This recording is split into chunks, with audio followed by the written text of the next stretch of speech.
OldGuyTalks.com is all about being a better man. Join me on this kick-ass journey. Exclusive stuff for members only in the Old Guy Cave. Opt in now. This is Oris, the old guy from www.oldguytalks.com. If you have not already opted in, what are you waiting for? When you do so, you're going to get my three ways how to get laid more frequently without begging. You don't have to go up your man card. You don't have to turn that in. You don't have to be that pathetic guy asking for sex. It will come to you without much effort. A little bit of effort. That's what my three ways is all about. So, folks, that's it. Tonight in the house is Jim Brown. Jim Brown is the author of a couple of books, co-author, I should say. Metabolic Blowtorch Diet. The old guy has used that. It works. It works incredibly well. It works even if you don't quite follow it all the way. Because I am not a Boy Scout like Jim and Jay, the authors of this. Those guys are like they're Boy Scouts. They're Boy Scouts. The other book that you need to get is the Testosterone Optimization Therapy Bible. Folks, if you are an older man, even a younger man, who has symptoms of testosterone deficiency, you gotta get this book.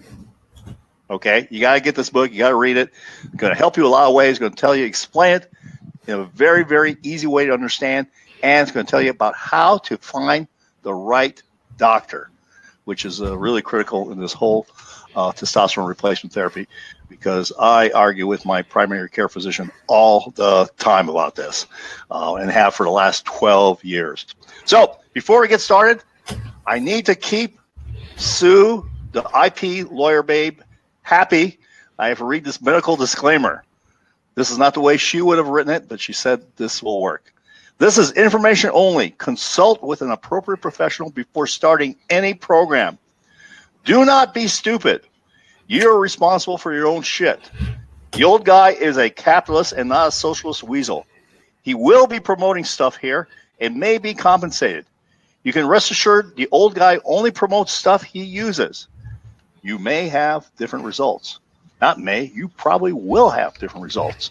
All right, now we got that bit of information. All right, so that's it. Okay, we got that. So, yeah, a little bit about your background, about who you are. You've been in weight bodybuilding. You've an expert in nutrition, an expert in working out. Tell the audience a little bit about who you're all about. Yeah, short story. 13 years old, I met a bodybuilder, took my paper route money and went and bought a weight set, and 47 now, 47 in a month, and haven't stopped working out since. I always had the vision of being a bodybuilder, and I competed from the age of 18 to 30, and went as high as I genetically feel that I could have with, being alive now at 45, 46, 47. Anyway, along the way, never stopped learning, picked up a lot of information, and I love learning about it. I love helping people. Worked as a trainer, trained people, worked in nutrition stores, formulated formulas, trained reps for companies, done a little bit of everything in the industry. Have a training system that we've talked about, advanced forge training. I'm sure we'll get into that as we go into speaking about how to train for the older athlete. And that's kind of really what I'm focused on. We wrote the book to help guys in our age range from 35 and above to have a better quality of life. And part of that is hormone optimization. Part of it's training.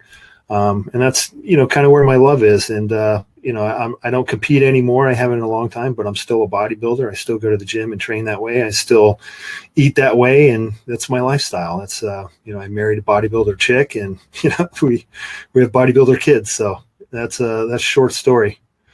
Cool. So now let's say, I'm an older guy, has not really been working out, not been doing anything, couch potato. Major exercise is pushing the buttons on the remote. And why would I want to do weight training as an older guy? What's the benefit to me? Well, I mean, your body's only going to get worse, right? I mean, we're in a state of decay, and one of the best ways to ward that off is to use the machinery that you have and keep it functional, not only your range of motion and your joints and all that, but as you age, it's harder and harder to keep muscle mass on, and the more muscle mass that you lose, the harder it is to keep your body functioning properly. And if you're somebody, I mean, we'll use women, for example. You can see this in men too, but, as women age and they don't keep their bone density intact, you start seeing fractured vertebrae and broken hips. Same thing can happen for men. And I think the short answer there is for a better quality of life, and to ward off or to slow down the disease of aging, if you want to classify that as a disease. I mean, I think weight training and resistance training with weight bearing type loads to justify bone density for one, muscle mass for two, and to keep your body functional. I think it's very important as part of a program, in cardiovascular exercise as well. Yeah, I think a lot of people don't realize that when you do weight training, resistance training, that actually it helps increase your bone density, and that's an important thing as you get older. You always, the worst thing that can happen to you as an old person is to break a hip, which happens, and the deterioration after that is just horrible. It's just absolutely, yeah. And then if you have to have surgery, like a replacement, a joint replacement, the less muscle mass you have, the harder it is to go through rehab and get your strength back and be able to maintain a functionality of mobility. And so as we go into the golden years of our life, you have to train for it. I mean, that's the way I view it, and that's keeping your hormones and everything else as optimal as you can, keeping your vascular system in the best health that you can, and keeping some type of muscle loss and bone density loss at a minimum. That's to ward off everything that's going to happen to all of us, right? Sure. Tell us a little bit about the relationship between weight training and taking testosterone. And if you take testosterone, is it do any good without weight training?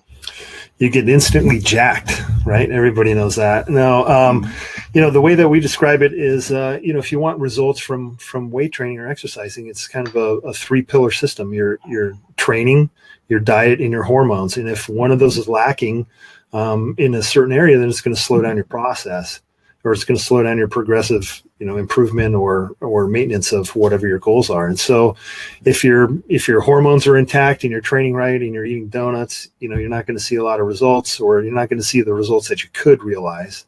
And same goes with hormones. If you're doing everything else right, you're eating right, you're training right, and your hormones are out of whack, your body's not going to respond. It doesn't have the tools to. And so hormone optimization, not only for quality of life, I mean, that's a massive part of it, but to give your body a chance at progressing, with your exercise or recovering from session to session. I mean, it's huge. It's very important. Okay. You've mentioned a concept of visualize, concentrate, and control when doing weight training. Can you expound on that a little bit?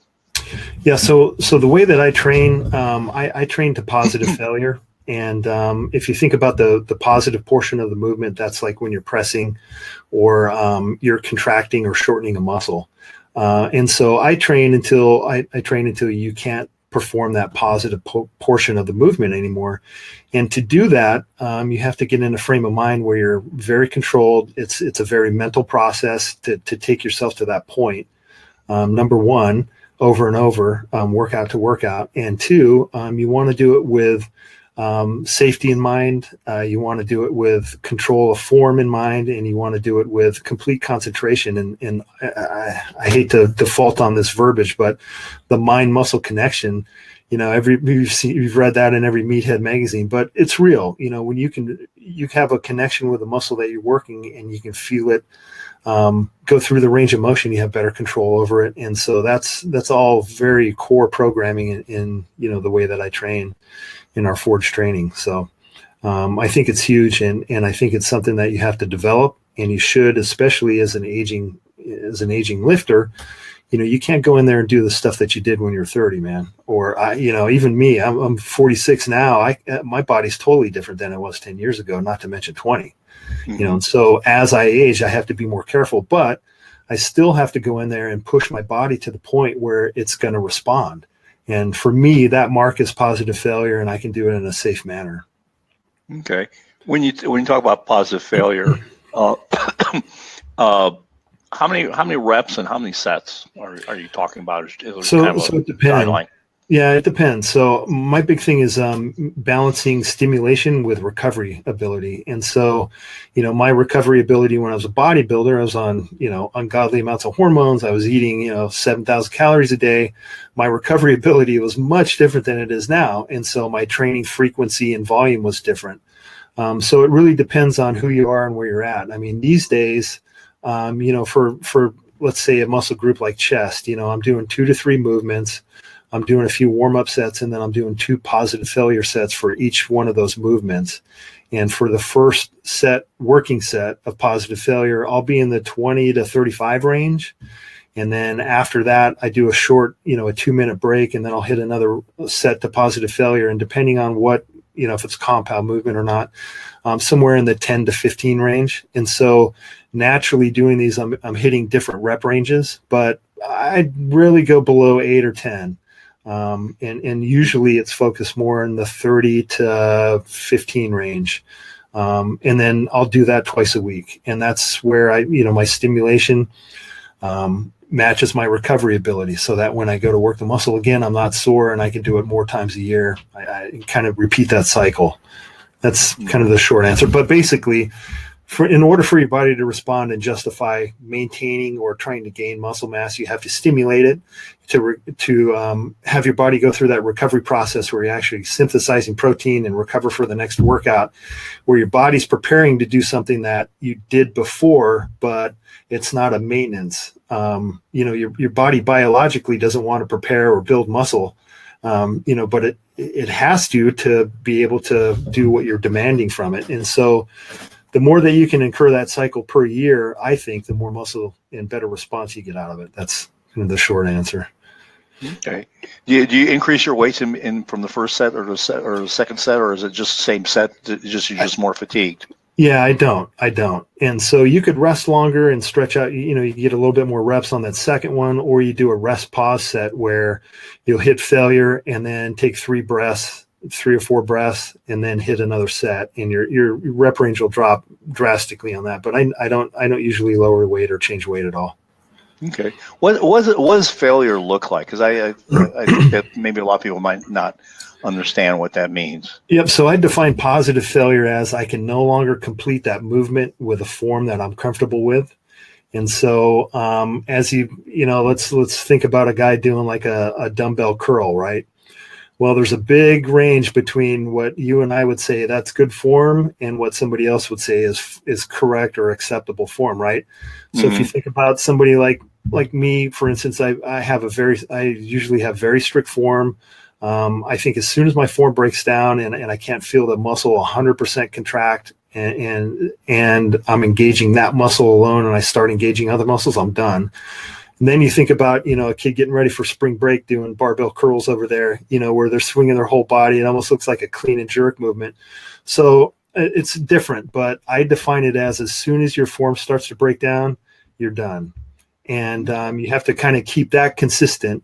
And that's kind of, your range of what positive failure is. Okay.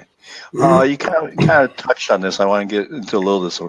Momentum. That seems to be a no when you're lifting weights and going through. Why is that? Why don't you want to have momentum or use momentum? Well, momentum's okay. It depends too. So if you're 20 years old and you're using momentum to get big lifts done, there could be a benefit to that, of course. But when we're talking about, guys our age and up, or, anywhere in that 40 plus age range, your ligaments and tendons can't take that stuff, man. So you want to be even more careful. You don't have the tensile strength that it once had. It doesn't have the rubber band like consistency that you did when you're 20. So I've always been very strict with my form. because I target the muscles that I'm intending to target, So if I'm doing a bench press and I'm using momentum and bouncing it off my chest and I'm, doing all the weird, weird kind of stuff, I'm arching my back, I'm throwing my hips up, I can move heavier weight with that, but I'm not engaging the targeted muscles as much. And so I've always been very strict with form, just because I can target the exact muscle group that I want to target. I'm a bodybuilder. So if I want to work on my shoulders, it doesn't make sense to do full body presses where I'm throwing it up halfway with my legs.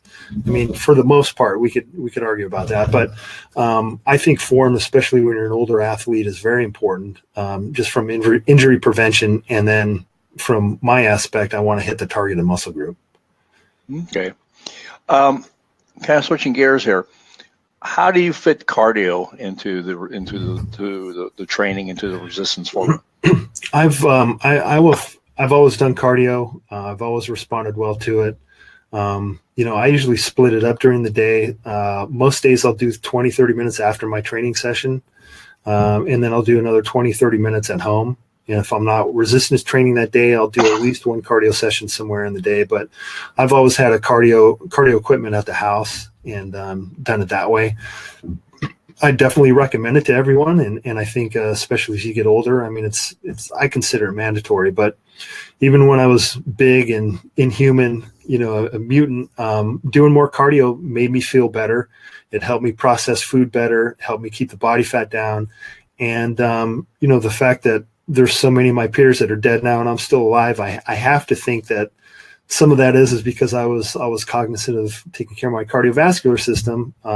Maybe it's genetics, whatever. But I think it's mandatory, and I think that you have to do it. And however you fit it in, you just got to get it done. But I've always done it, typically after a training session, and then one time else during the day. All right. You and Jay are both a big proponents of low impact. Tell us a little bit why. Well, for me, I was a 300-pound guy for over a decade, and even now I'm a 260-pound guy. So running does not feel great for me. It never has. I've always hated to run, but if you look at guys, we have a good friend, Russ Scala. He's been an ultra endurance person, and he can speak to the marathon community about the damage that occurs. But running is hard on most people. Some people can get away with it without having an issue, but I think especially if you're talking as you're going into aging, I don't know if that's the healthiest thing that you can do for your body and your joints for joint preservation. So yeah, I do all low impact cardio stuff. I'll do a stair mill, I'll do an elliptical, I'll do a treadmill, I'll do a bike. But other than, I do a little Krav Maga. I've been doing that for a couple of years, a little bit of high impact stuff, but it's not running very much, man. We're talking like burpees and stuff, but I stay away from that. Never felt good for my body. And most people that I train, there's few people who can run without pain, but I definitely don't recommend it. Sure. What is the best way to lose body fat in terms of cardio? And I think does cardio break down muscle? Well, yeah, it can. It depends. You have to set up the proper environment for cardio to be effective. And that's one of the things that we addressed in the diet book with the fasting. So if you're fasting, and most people fast overnight, whenever you're asleep, if you wake up and do fasted cardio, people will argue this, but you're in the best state right there to do a cardiovascular exercise or low impact cardio, and hit fat stores and go into lipolysis rather than, a glucose pathway or breaking down proteins for glucose. So if you do, for instance, if you're doing cardio, 30-minute cardio session on an empty stomach versus after a meal, the fuel source is different. And so I think it matters. It depends how you set it up. So what's the most effective way? Most effective way is to control your calories and then either create a deficit by caloric intake or create a deficit or a larger deficit with cardio. Okay. Does that make sense? Yeah. Okay. So let's talk about high intensity interval training and super maximal intensity training. What's the purpose and how do you put that into your program? I don't usually use those. You don't? Okay. Yeah, I'm not a huge fan of those. Jay will do them every now and then. If I get to a point, I haven't been in contest condition in a long time, but if I get to a certain body fat percentage around 6%, I have to do some crazy stuff to get that last off. And some of that, sometimes that's high intensity stuff. But I find it exhausting. I find that when I'm in a caloric deficit and I'm doing a true HIIT cycle or a HIIT intervals, it completely destroys me. It's effective at fat loss, but then I have problems recovering and getting ready for the next training session. Some people can handle it. I'm holding a higher amount of muscle mass than a lot of people. But some people can do a true high intensity training cycle and, walk away and be okay and recover the next day for a workout. But I'm not one of those people.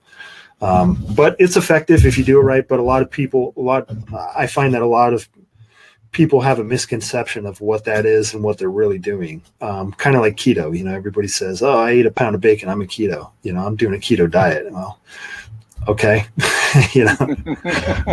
All right. But they're effective. I just find them exhausting. They destroy me. So I don't use them a lot. Oh, okay. All right. Let's talk about dealing with injuries. I think a lot of times people in the gym or whatever might have a hard time dealing with distinguishing between what is an injury and maybe just being a little sore from a workout. How do you judge that? Well, with the way that I train, we don't destroy muscle groups, right? So it's not like when you go in and you do chest and then you do legs and you can't walk for 3 days, right? So we usually train after our training sessions. It's at the point where you're sore, where you flex your muscle belly and you can feel a little tightness and soreness. And then usually the day after, or certainly 2 days after, you're ready to train again. And so determining between muscle soreness and actual like an acute symptom, like something that's like a sharp pain or something that's requires immediate attention, I think is different from muscle soreness. And one of the ways that you can determine, muscle soreness is if you flex your muscle, if it's sore to the touch versus an acute pain where, hey, I pulled something on my back and I can't sleep, that's obviously different. I think, as you get older, there's expectations too, man. We have to be realistic. We talk about back pain a lot and, I have a guy, oh, my back hurts. I'm like, well, yeah, dude, you're over 30. Everybody's back hurts. What do you mean your back hurts? Oh, well, if I do this and this, it's sore. I'm like, yeah, man, you're human, right? I mean, let's try to bulletproof it, but you're always going to have some aspect of back pain, I think, if you're a human being and you've done anything in your life. But it's an expectation, when I'm 60, I'm sure I'm going to have aches and pains. I have aches and pains now. You just train around them and not to use it as an excuse not to train. But, if you have something acute, I attack that, with all my effort. We use a lot of different recovery methods to get over that, from peptides to active release to dry needling, mobility drills, all that stuff to aggressively attack when you're actually injured and get back online the best that you can and get back in the gym. So, yeah. So what do you do for mobility and flexibility what do you recommend for older guys? So I when I started Krav Maga about 5 years ago, I realized that I have absolutely no flexibility and I kept getting hurt. So, started to look around and I found Kelly Starrett. I don't know if you know who he is, but he has a site called Mobility WOD. He's one of the first guys that got into CrossFit. I believe he's a physio or a physical therapist. Super knowledgeable guy. You can find him on YouTube. There's another guy that has a site called Smashworks, and I think he's a PT too. Does the same thing that Kelly does, same things. And if you go to their channel, they go through different mobility drills. And so Kelly's thing was Mobility WOD is you get a mobility workout of the day, and it's usually a 10 to 15 minute drill that attacks, say, your hips for the day, or it attacks your ankles. And so I started doing those a long time ago. Vastly improved where I was at from, well, where I'm at now to where I was at when I started, but I still have a lot of improvement to do. But it's more of a maintenance now. You know, I do that. I learned, I went to a seminar from Donnie Thompson. He's a power lifter guy that does body tempering and voodoo wraps and all kinds of crazy stuff. Highly recommend him. He's kept me in some type of mobility shape, saved me a lot of money on therapy and injury recovery, but this stuff is out there. I guess ultimately the best answer is to do yoga, but that's something that I haven't gotten into and haven't had time to, but man, yeah, right here, dude. Right. I got injured in yoga. Yeah. Oh yeah, I could see that too. And so as a matter of fact, not to spend a lot of time on Tail of Woe, I was doing one of these stretches on the floor, and right after that, when I was not right after that, but the next time I went into the gym, I felt asymmetrical. Yeah. You know, I felt like, and I didn't really understand what that was until I got a tear in my bicep tendon, and Wow.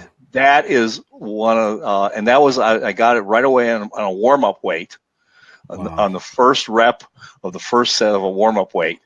And it hurt like a motherfucker. I mean, it hurt like a motherfucker. And I stopped working out, and it's a nasty injury. I don't know if you've ever had it, but you can re-injure it just reaching for something. Mm-hmm. You can tweak it. And it's also kind of a situation that you think it's healed, and then you all of a sudden you find out that it's not.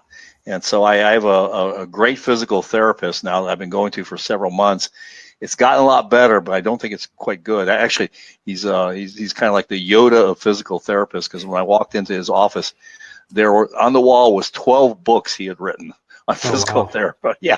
Right now he's at the French Open. He goes to all these. There's like world class athletes that come in and do physical therapy with him, but. I am actually, and this will lead into my next discussion. Next Thursday, I am going to go get a PRP injection and see whether that gets me over the edge. Funny you mentioned that. I got a home centrifuge last week, and I did my own therapy this weekend. So. Oh, did you? Was Harvest?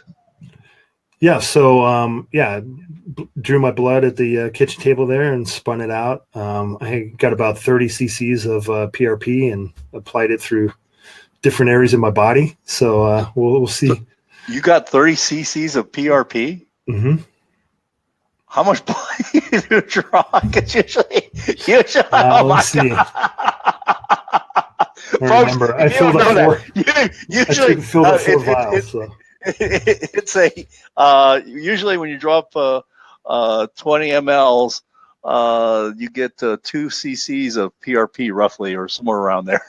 No, I got more than that. You got more than that, then you must have. You must have, because I use PRP all the time, and that's kind of what we end up with, about 3 mLs of.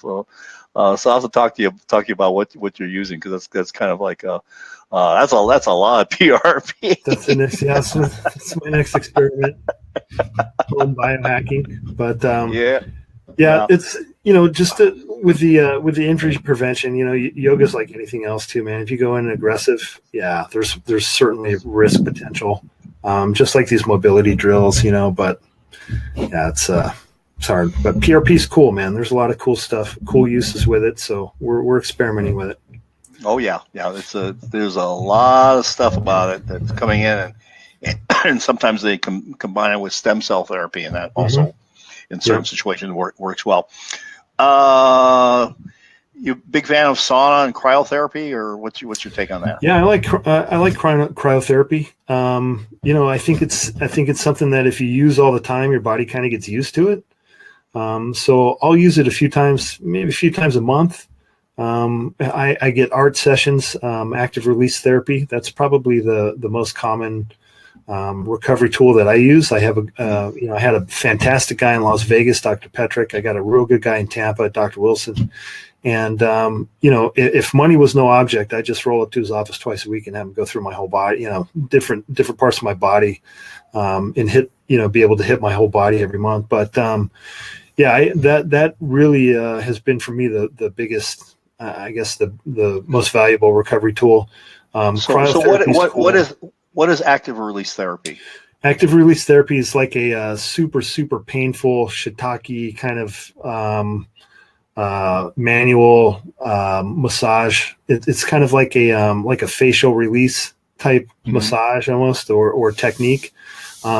He uses the Greystone bars too, does the Graston technique where he's scraping you with the stainless steel blades. But active release therapy is just a super painful 15-minute therapeutic, application on a certain part of your body, whether you have like your bicep tendon or, your shoulder. But it's been for me, it's been fantastic. It breaks up scar tissue, breaks up adhesions, restores range of motion. And, you go to the gym right after that to see if it worked. It doesn't put you down. It doesn't require a downtime for recovery. It's very effective. I highly recommend it. Okay. All right. Meditation? Yeah. Daily basis. I do have the meditation app, the 7 Chakra app. That's just the one that we picked up, 2-3 years ago. Jay and we use that a lot. My wife and I use it a lot. If I get a chance, I'll do it at night, but definitely in the morning before I start my day. It's about a 7-minute process. I've done longer meditations, but for me, the 7 to 10 minute morning and night is very effective. Okay. What does that do for you? Kind of, for me, I don't like to get up in a rush and rush out and start addressing, in an emergency mode. And so I try to set up my day where I wake up early enough. I meditate. I process what I'm going to do for the days. I process my priorities, what my training looks like, what my meals look like, what my work is going to be like. And it kind of helps set almost like a movie projection of what my day is going to be like and how I'm going to react to these things that I have during the day. And so for me, it's a great way to start my day in the state of mind that I want to be in. That is important. That is important. If you can control your state of mind, it makes a big difference in how your day is going to go. And while I'm lifting, that's a form of meditation. I'm in a meditative trance while I'm lifting. Definitely in my own head. Lifting saved my life. Working out stuff that, I don't think could have been worked out any other way except for application of violence. So, while I'm lifting, I've always been in a very concentrated type meditative state. And so that's probably my longest form. But strict meditation, like conventional, where my eyes are closed and I'm projecting everything, that's maybe 7-10 minutes a day. Okay. What's grounding? So grounding is walking around barefoot, and there's some cool stuff. I haven't, it's on the list to try for the bed, but there's some cool stuff where you can ground your bed so that you're grounded while you're sleeping at night. Anecdotally, man, I've always felt better walking around barefoot. And the times in my life where I wasn't allowed to, or I didn't have a way to walk around barefoot, especially outside, I haven't felt as good. And so I think there's something to it. And so I spent a lot of time barefoot, and I spent a lot of time outside walking around barefoot. Okay. All right. So it's kind of woo-woo, but sometims that woo stuff actually works. There's some woo-woo stuff that works. That's for sure. There's some woo stuff that works. And I was having a discussion of this with a friend of mine, and we were talking about it. And I said, I don't care if it's placebo effect. Well, that's true. I don't give a shit. Yeah. If I get the result, who gives a fuck? Exactly. Placebo is fine. If it works, yeah, I'll take it. I'm all in. I'm all in. So, Jim, if somebody wants to work out with you, tell me a little bit about your workout program that you have and how they find you, all about that. So if you go to advancedforgetraining.com, You can join my site there. And what that is it's basically a video. It's a site with videos broken down into segments where I lay out all my training theories and techniques. It's probably about 2 hours if you ran it video to video. And then we have examples of how to set up your own splits, what workouts look like, what the stretching technique is. And at the end of it, you basically are going to be able or be capable to set up your own workout and write your own programming forever. And I think that my way of training is probably the safest for an aging athlete, and I think that also it's the most effective because you by going to positive failure, you're setting a mark to hit, and if you don't hit that mark, then you're the guy that just goes in and does 10 sets of 10 on the circuit and walks out and doesn't ever change or improve. Anyway, at the end of the video journey on my site, you should be capable of writing and programming your own workouts, and then there's a private Facebook group that you can join for continued support. We have 30 or 50 guys in the group right now, and they've all been, I'd say more than half of them have been longtime trainees of mine. And it's a real good way to run ideas past other people, get support, and kind of be a part of the tribe. But that's how you join. It's $97, one-time payment. And it's a personal seminar with me telling me everything I know about training. Sounds like a great value. I think so. I mean, sounds like a great value. And so, folks, if you are listening to this, when you do that, make sure you go to his site. There'll be a link to it in the program notes. But shit, $97. Wow, that's I was expecting it to be a lot more. Well, I never wanted. Oh, sorry. I never want to be the guy to rope you into programs where you have to have me forever. And so I'd rather just like diet, man. I don't want to write you a diet. I want you to read the book. I want you to be able to gain your own knowledge and be able to write your own diet. I want you to watch my workout program and be able to write your own workouts forever. You shouldn't have to pay somebody to do that forever. All right. I want to mention again the metabolic low torch diet. The old guy has used it. And as I said, I was not a Boy Scout when I used this, but it did work even then. The old guy is not a Boy Scout. And, of course, the Testosterone Optimization Therapy Bible. You got to get it, read it. You can read it from cover to cover, or I'm actually kind of reading it chapter by chapter on things I want to know more about, and eventually we'll get through the whole book. Jim, the old guy is about virtues and vices. And so we've gotten through the virtue part in the first part of the interview here today. And I want to get into the vices, or some of them are vices, some of them are not so much. So if you were to compete in an Olympic event, summer or winter, what would it be? Man, that's a good one. Boy, I don't know. I think bobsled. That looks like it'd be a hell of a good time. Oh. Maybe a bobsled. Yeah. All right. Yeah. That does look like a good time. Look at that. So, what kind of music do you listen to? It depends. I like electronic music. For driving around. I like 80s music, and I like metal to train. All right. Okay.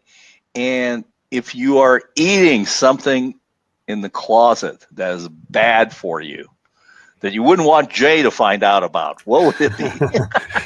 Man, I got a weakness for all kinds of stuff. I think my go-to is ice cream. Uh-huh. We can kill some ice cream. There's this flax cake we found too now. That's a chocolate flax cake. I'll kill that whole thing. That's about 350 carbs. But ice cream's probably my favorite. Okay. All right. And do you smoke cigars? I don't. Oh man, we gotta get you advice here. and do you drink alcohol? I do. Yeah. What do you like to drink? So lately I've been on rye bourbon. My buddy, my partner at work, kind of got me hooked on that, and so that's my go-to drink right now. All right. Any particular brand? Man, Whistle Pig's probably up there right now. some Okay. Whistle Pig, and everybody likes blends, but blends and but the two Whistle Pigs I have are very good. That's probably my favorite right now. All right. Okay. Now, if someone was to say, if you were to tell someone something, they'd be stunned. They go like, "I can't believe he does that." What would that be? Oh man, I'm not answering that. Oh, come on now, come on. There's only right now. There's only Steven's on there. That's right. It's just us. It's just us. Yeah. Currently, Steven's actually answered these questions. like currently, what I currently something. Yeah. Well, it could be something in the past. It could be or make something up if you could. I mean. Oh man. Hey, dressed as a fairy a couple Halloweens. It was an awesome costume. Okay. Want some money? That sounds pretty good. That sounds real good. All right, folks. With that, it's a wrap. And make sure you visit Jim and his website. There'll be a link below in the program notes. Lots of actionable information about getting yourself into shape and about improving the quality of your life, because that's what the old guy is all about, is improving the quality of his life and those that he loves. So this is Horace, the old guy from www.oldguytalks.com signing off. Remember to opt in. When you do, you're going to get not only my 3 ways of how to get laid more frequently without begging, but you're going to get my 6 rules of life. Once you receive them and study them, you will wonder how you ever got this far in your life without them. Yes, and you will be thankful. You will show tremendous gratitude towards me for creating those rules. That's it. And it's all about creating a kick-ass life.